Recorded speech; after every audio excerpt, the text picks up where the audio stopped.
family as well. We'll talk about that later. I'm just saying though, you guys were on the TV show. Yes. You guys take us through the TV show before we get into anything else. Okay, let's start on the first segment. You took him way back to Rainbow Starships. Yeah, That was his first. The Starship Troopers. That also. Yeah, it's Starship Troopers. Must if you're wearing a suit. A tight, shiny suit. No. That kind of part. Yeah. So you took him back. Yeah.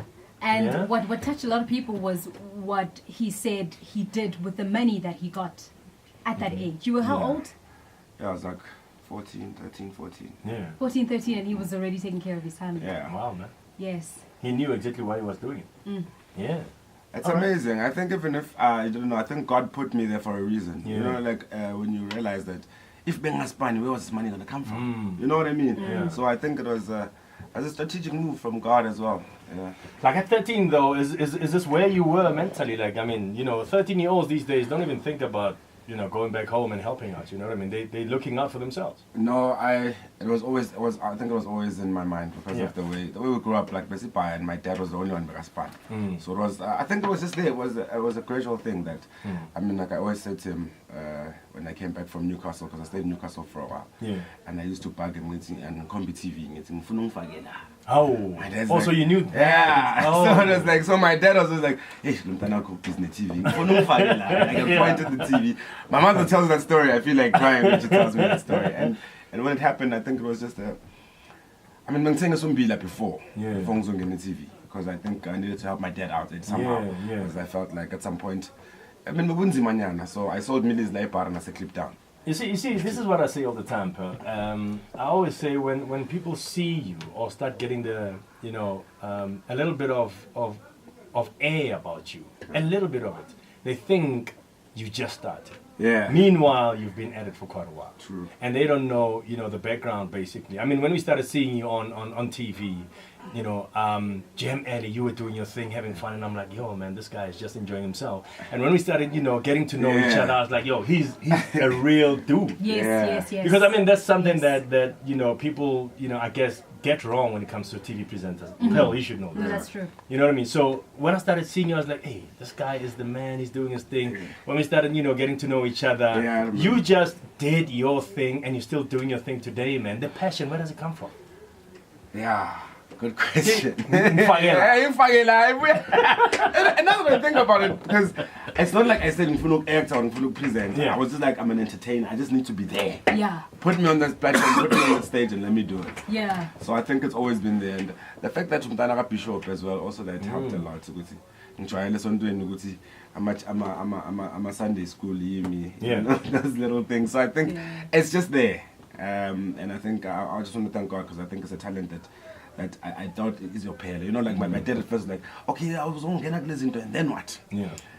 But I see that it's going, and I really think that it's that for people that have it, if you can harness it and humble yourself, harness the talent, humble yourself.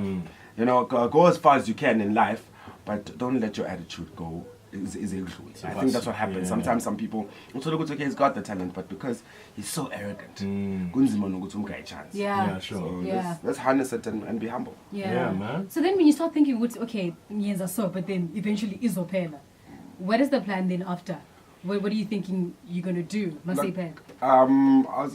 that time, I been a muzuba. When you're young, you're like, what's this man talking about? It's not going to end. Yeah. But I guess when you realize that it ends eventually. Yeah. And that's when you obviously realize that that's why we opened up a business, TKZee, and it's a great company, the media and entertainment. She's writing books. We've got production coming up. We've got a reality show coming up. So yeah. It's fun. So this is now thinking beyond what's happening right now. Yeah. That's amazing indeed, man. Like going back now to getting into the industry and being 21 years now. And hey, congratulations, by Thank the way. you. Whole 21. 21. Yeah.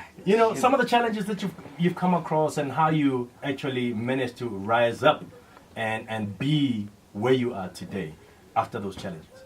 Yeah.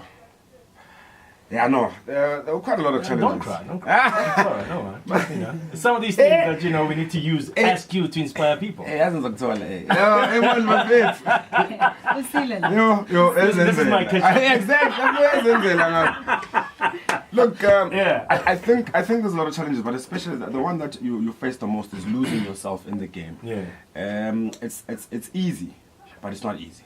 I think what has helped me was stay in touch with the family. But there was a time where I was too old for YoTV, and I was too old for YoTV, but too young for anything else.